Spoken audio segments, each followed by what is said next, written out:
Natalie Rose is a fitness trainer and the founder of the Body by Barre membership. In this conversation, she'll teach us how she took her business from one-on-one coaching and social media to a thriving membership with over 1,000 members. Check it out. Natalie, thanks so much for joining me today to talk about your membership. Can you first give us an introduction to what your membership is? Yeah, of course. Well, thank you for having me. I'm really, really excited to talk about it. And the Body by Bar Studio is an online studio that features bar, Pilates, strength, and mobility workouts, all on demand, although we are launching a live schedule for next month, which is exciting once everybody's back from summer. Can you tell me what your business looked like right before you decided to launch a membership? Yeah, so I've been working online for about 2 years now. So I already have like a one-to-one coaching platform, and that kind of features like meal plans, workout plans, and on-demand workouts as well. But that is what I was doing before I launched Body by Bar.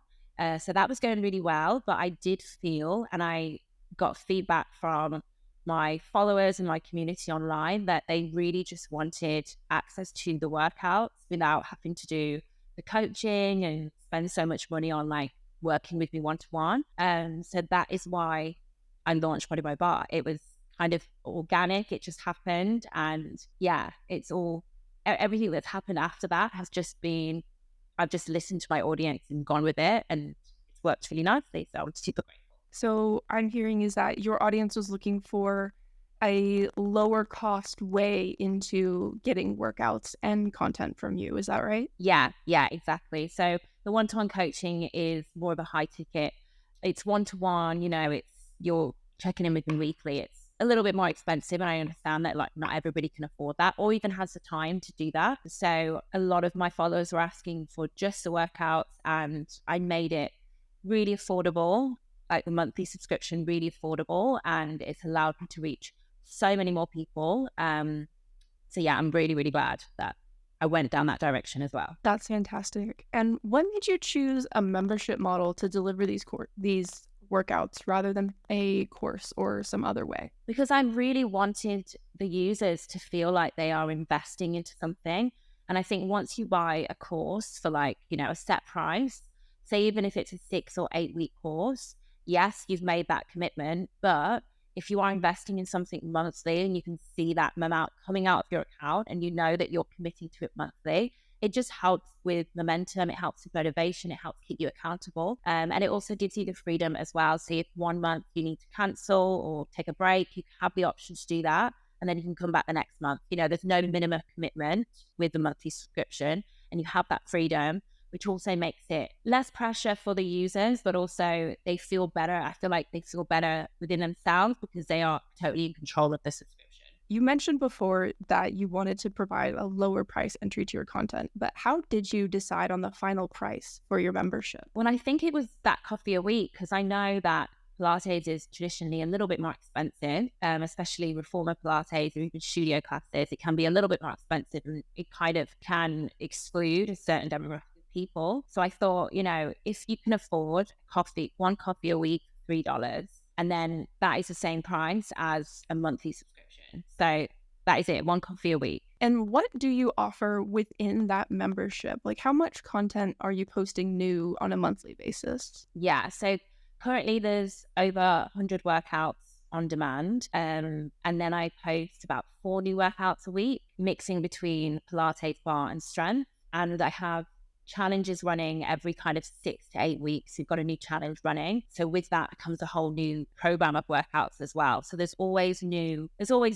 content on the platform, and we're always freshening it up. And my goal is to kind of make it somebody's fitness journey have easy and just kind of seamless with one platform. So I've only really I only launched 8 months ago, so it's all happening a little quick, but I've got a lot of ideas and a lot of content that I want to bring to the platform. I'm curious about those challenges. When did you start them, and how do they work for you and your members? So I started my first challenge when I first launched, and it was kind of like I think it was a 4-week challenge, and it just works on the platform as a weekly program, and they have, each week laid out for them with on-demand videos. Sometimes I add a live class in there as well as kind of like a challenge celebration. So it would be like a live event with me. But yeah, they have their weekly program. They have the workouts scheduled in the calendar as well in the app. So they've got them all there for them. And then they can just go through, complete those workouts, complete those challenges, and know that they're following a structured program by, qualified PT, qualified Pilates instructor. They know that they have that structure there, and then they're going to get results.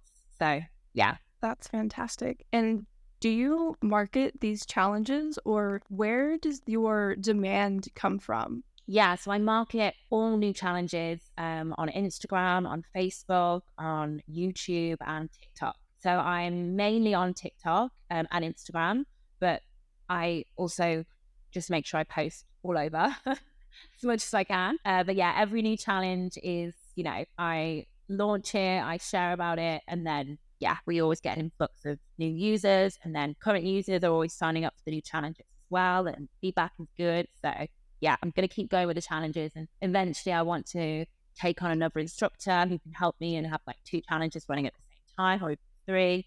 So yeah, there's a lot of exciting things coming.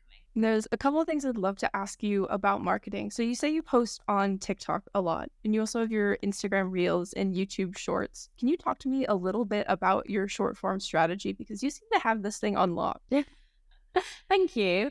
Yeah, I mean, short form has worked for me. It continues to work for me. And my strategy is just give like, so for instance, if I'm doing a Pilates workout or a Pilates exercise, I will always add text onto that clip and just give information, but also leave a little bit away so that if they want to know any more information, that they can subscribe, and then they've got the whole platform there. So I always like to kind of be knowledgeable. Sometimes I use humor, sometimes I use kind of sharing tips or tricks, but I always want to give value with my content online. But not too much value that, they don't subscribe. Just give just enough so that they are curious, or it even plants a seed in their own mind and they start to explore a little bit further. But that's kind of my strategy, short form content at the moment. It tends to be working, so sticking with it for now, but we might have to reevaluate at some point. Have you noticed a specific type of short form video that's performing better for you than others? Transformations work really well. I have my own transformations, and I've always shared my journey and my struggles and my ups and downs, and a lot of my audience really relate to that, so that works really well. And it just shows as well that the method does work and my programs do work. So it's always nice to share that. And I think as well, those short form videos showing Pilates exercises with information or tips, or even just like a workout split. You do this on Monday, you do this on Tuesday. So just giving that value and giving kind of like a short 7 seconds of information that somebody can take with them and, start to action it. That is what I've noticed works best. First, if you could go back to 8 months ago before you started this membership, what advice would you give your past self? Don't stress. Don't stress, because everything's going to be fine. And just go with the flow, I think. Because I think when I saw the demand go up and the spike, it freaked me out a little bit. I can't lie. I felt a lot of pressure, but I think it's just naturally evolved, and I've really just listened to my audience and I've listened to the subscribers, and that's made them also be like, they're also a part of each program, whatever they ask for, I try and provide, So I think the advice I'd give is don't stress, go with the flow, and trust your subscribers, because listen to them. And last question, where can people find you online? Yeah, so you can find me on TikTok, Instagram, Natalie Rose UK, or Body by Bar UK. Find me on YouTube, Natalie Rose UK, and find me on my platform, www.bodybybarstudio.com.